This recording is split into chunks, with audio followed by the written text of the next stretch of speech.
ఏక మనసుతో ఐక్యతలో ఆసక్తితో సంఘమంతా కూడా ప్రార్థన చేయటం వల్ల కార్యం జరిగింది. హల్లెలూయా.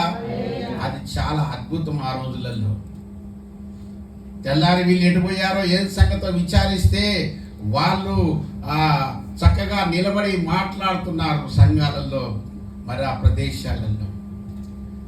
అద్భుతం చేసేటువంటి దేవుడు. ఆయన గద్దె దింపగలడు, గద్దె లెక్కించగలడు.